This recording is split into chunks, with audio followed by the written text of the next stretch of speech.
Now you listen close. Tell me where your boss is. Oh, please don't kill me, man. It doesn't have to come to that. Just tell me what I want to know. I said take me to your boss. Oh, did someone say boss? I'll be your hamburger helper. What in the hell?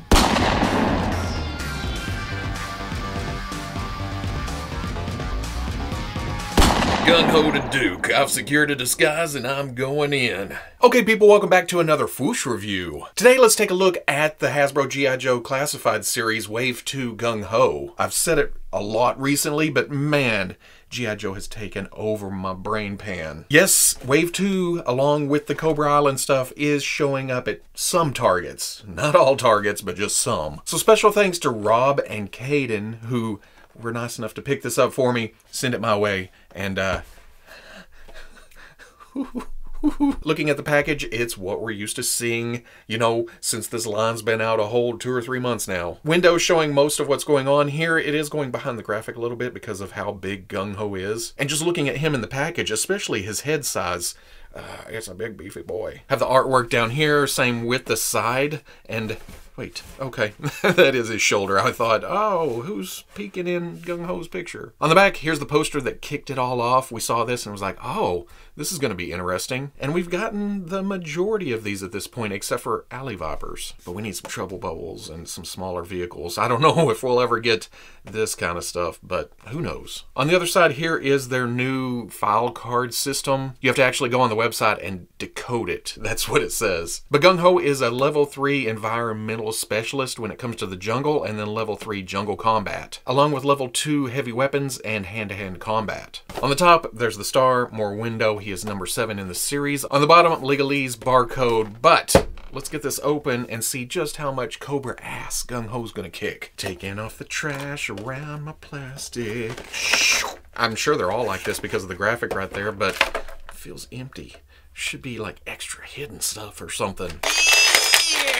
And have I said how much I love this line? Because I love this line. Oh my god. Okay, let's get it out of the way. Gung-Ho does reuse most of the body from Roadblock. Same pants. You can see the buckle hidden up under that vest right there. Same pockets on the thighs. Same knee on this side. Same armor plates on the shins. Same boots. Same arms. Same hands. And yes, I've pulled this off before. This is Roadblock's torso. But Hasbro did change out the left knee pad. On Roadblock, it's a big gold armored plate. On Gung-Ho, it's flat, but it's still meant to be a pad of some kind. You can see the pants texture carried down over the knee on the right side, but on the left, it's smooth. That's because Roadblock has some straps sculpted into the pants for that knee pad. So over here, they had to fake it into kind of a tight knee pad of some kind. Otherwise, Gung-Ho is just different overlays and head, of course. There's this strap with some kind of grenades out here on the outside. It's loose and kind of floats around, but it's not going to just fall off. But saying that, it's also not a problem to slide all the way off if you don't want it on there. That's the same for this elbow pad on the left side. It's a loose part. It seems to stay around the elbow, even though it does kind of flop around, but if you don't want that, you can also remove it. Then there's the armor plate on the forearm on the right side, and it's a neat little thing. It kind of falls into the motif of the whole line where there's random armor bits all over them, but it's fairly tight. It's not going to slide off, thankfully. I say that. I haven't actually tried this yet. Does the hand pop off? It does pop out. And you can remove that too. And then you're just left with the vest with the plates on it and the pockets, or the pouches, I guess. Grenades hanging off the left side right there. Of course, you have the Joe Pro in case he needs to call in some backup. Armor shoulder pad sticking out over the right, and then on the back carries over that same design. But even that, it's open on the front, unlike Roadblock. So if you want it off, just slides right off. And then you end up with a clean Gung-Ho, except for the shin pads. This is when he's fighting in the illegal underground pit fighting tournament or something. And with that off, you get a good look at the torso. A little shiny. That also gives you a good look at the chest tattoo. I know it's different than the original vintage Gung-Ho, but it's a nice design tempo. It misses in a place or two. And now I gotta redress them. Get your clothes on, Gung-Ho. Zzz. But putting them all back together, or well, I guess getting them dressed, I love the color scheme here. Again, it seems like Hasbro listened to the complaints with Wave 1 and said, hey, let's tone down the, oddball colors here and there. I love the green of the vest, and they've brought a silver color in just to punch in the details. It's not like Beachhead or some of the others where the vest just doesn't have a lot of color to it. And they even painted silver and black here under the grenades. A darker and a lighter silver with some black details here on the arm guard. Silver at the belt buckle with some black. I love the camo on the pants though. It comes all the way around, just splotched here and there. But then silver at the shin pads too, on top of black boots. Yeah, it has some random straps, some armor plating here and there, but the colors being cut back and toned down to just the greens, the camo, the silvers, and the blacks.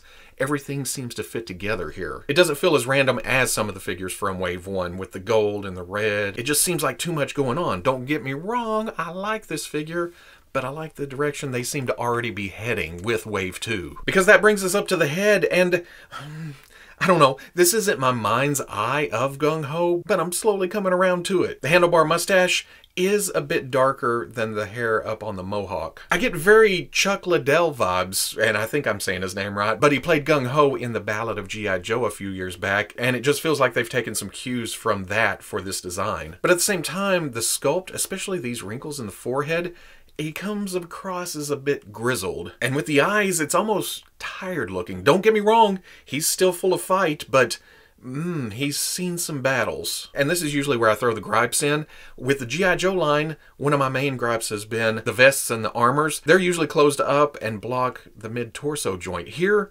Gung-Ho's wide open. It has no problem there, so not a gripe. We already talked about my other big gripe with the line is random colors. They've scaled that back here. If I had any gripe at all with Gung-Ho, his head looks slightly large. You bring Roadblock in, same size body, smaller head. It's really apparent right there. I don't know, it doesn't bother me. I know humans have different head sizes, but it makes me like this Mezco John Stewart head on my custom Gung-Ho a lot better. When I first popped that on, I thought, oh, that's too big, especially compared to the rest of the line, but now that they're the same size together, yeah, okay. Going over articulation, there is a hinge at the top of the neck with a ball going up into the head. And then there's a ball at the bottom of the neck, but there's not a lot of movement there. There's a little forward and back, a little side to side. And maybe they knew that, and that's why they gave Gung-Ho's head up underneath a lot of room. So he can still look up, crank that hinge forward, he can look down. All the tilt is up at the top. Swivel, there's also a butterfly shoulder, but it doesn't move as much as other figures. Arm hinges up, swivels around, and kind of runs into that, but the vest is a softer material. It will get out of the way. Swivel at the bicep. Double elbow, the armor doesn't really get in the way. It comes up past 90. Swivel at the wrist, and then hinge side to side, and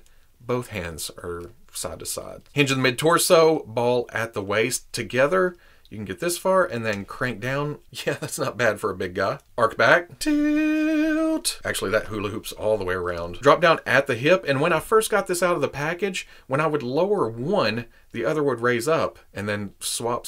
What I had to do was come out and then jiggle and wiggle and loosen it up until they both wanted to go up and close that gap. Bring the leg up, goes up 90. Back, out. Do I even have to say it anymore? Swivel at the thigh. Double knee. Oh, I forgot about that. I guess because of the bagginess of the pants, yeah, he's not going to kick his own ass. But still, that's nothing to scoff at. Swivel at the boot. Hinge at the ankle goes back. Goes forward. Forward-facing pin for rocker. For accessories, Gung-Ho comes with 3 weapons.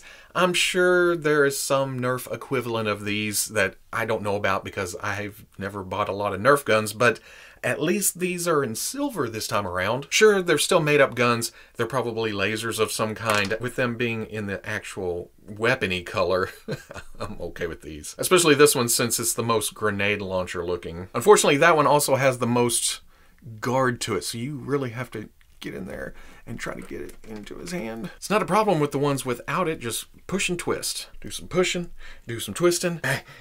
Go, hurry. Oh, did I get it? There we go. Okay, it takes a minute. You got to pry the fingers and the thumb way far out and then run, get in there real quick. But once it's in, yeah, it's locked in. And even without the wrists being, you know, up and down on the trigger finger hands, he can still hold it fairly nicely. I almost don't want to take it back out after fighting it that long. Gung-Ho also comes with a pack of some kind that goes on his back. I think people call it a backpack. But this is flatter than the other ones we've seen in the line. It's a nice detail. It has some straps and some foldovers and some wrinkles. Not a lot of paint. It's all in that base green, but that plugs through the vest right onto there. And with that, we get another cool thing about this whole line, at least most of the figures, is weapon storage for all the weapons that come with it. These clips on the side, and then there's one at the bottom too. You actually have to put the weapons in the right grooves because this one over here is more narrow than these over here. So this is made for this one right there, and then this one goes this way. That clips up here at the top. But then for this, there's not really a great way to do it. It kind of clips in there, and you have to slide this one up a bit and clip it back in. I don't know if that's how it's supposed to go, but I won't do it like that. I actually like how these two look stored, and he's carrying some heavy weapons, but in my display, if I don't replace these weapons, which, you know, that's not a problem at all. I'll go find something else if I don't like these. But if I'm using this one, he's probably going to be holding it. But then there is the hat. And I'm going to admit right here, I don't know military styles of hats and uniforms and all that kind of stuff. I thought at first that this looked like the Vintage Toys hat, but even that is different. It's got the points on it. And then it's definitely different from what we're used to seeing on Gung-Ho in like the cartoon, the comics, or even the card art from back in the day. But when I first saw the promotional images, I thought the mohawk served a dual purpose. One, being a mohawk, and two, being a peg for a groove inside the hat, but that is not true at all. And I've fought this for a while before I finally realized it takes a very soft touch. Just a gentle push down, and it kind of locks on. Because if you pull it, it may have a snap to it, but it feels more like a pop. If you try to shove it down, it wants to fight you and come back off. It's not going to stand up to you posing it around if you get crazy with it. Okay, so maybe it will stay on through thick and thin. So don't get angry at it and just because it'll never lock on for you. But going back to it not being a proper marine look, maybe that's why it is removable in the first place. So other hats can come along later, or custom ones, or I've already seen people working on that. If it's not the look you were going for, there should be alternatives in the future. With the hat on, Gung-Ho stands at 6 3/4 inches tall, and because of the reuse, that puts him at the exact same height as Roadblock, which does put him towering over the standard size Joes like Snake Eyes and Duke, or Scarlet and Beachhead. And yeah, I think Gung-Ho may be able to take on Cobra by himself at this point, especially since these are the only 2 Cobra figures I have, opened at least. Looks good next to a couple of Marvel Legends MCU figures, and even next to the Gamerverse Captain America and the Black Widow movie Taskmaster. Here's the DC Collectibles Icons Batman and the Mattel DC Multiverse KG Beast. And then for giggles, here's the Mattel WWE Fiend and the Medicom Mafex Boba Fett. So at the end of the day, I do not mind adding another big guy to the G.I. Joe shelf. Messing around with them for the past few hours, it feels like wrestling a bear. You kind of get that discouraging feeling like, oh well, 1, bear's gonna kill you. 2, you're gonna get some stuff out of alignment and place, and you'll move the arm and the armor will slide around, or the elbow pad, or the hat will pop off, or the backpack will pop the weapons. So in that aspect, it is a little bit more frustrating than other figures in the line, the more agile characters. But it's definitely no Revoltech, where you actually have to line up body parts and muscles and close all the gaps and stuff. Here, the base figure is nice. It's just some of the stuff on top of it. But like I showed, you can take all of that stuff off and just have a clean base figure. But then again, because of the aesthetic of the new line, I don't mind, you know, getting them in the pose and then rotating this and putting this back into place and putting it up. Because what you end up with is a very cohesive looking team. Sure, they all look different, but they all seem like they're from the same line, which they are. Does that make sense? Where am I going with this? It's G.I. Joe. You know what I mean? Each one's gonna have different looks, different specialties, different weapons, and that's cool because that means there's something for everyone. If you're a ninja kind of guy, grab you a Snake Eyes or a Red Ninja or the Storm Shadow coming. If you're a big bulky tank kind of guy, grab you a Roadblock, grab you a Destro, grab you a Gung-Ho. If you're a trooper type person, ooh, the Cobra Trooper, and hopefully some other kinds of figures like that is coming down the line. I have a feeling that if you don't like something, you'll like something else. Like Cobra Commander has several different versions, and so does Roadblock. If you're not happy with this Gung-Ho, maybe another one will come down the line with the proper marine hat and maybe the turquoise colors from the vintage line. Who knows? Again, the possibilities here, they can go wherever they want with this. So if you enjoyed the review, comment, like, subscribe. Much love to the Plus if you're interested in seeing videos early or just in a position to help out the channel, patreon.com. But wherever you may be watching this, I'll always catch you on the Fwoosh. I think another one of my gripes that is becoming more and more apparent the more figures I get is the hands. They're slightly stiff. It's not so much getting the grip open, it's getting the weapons past the thumb or in a comfortable position, because right now his thumb is jammed up in it.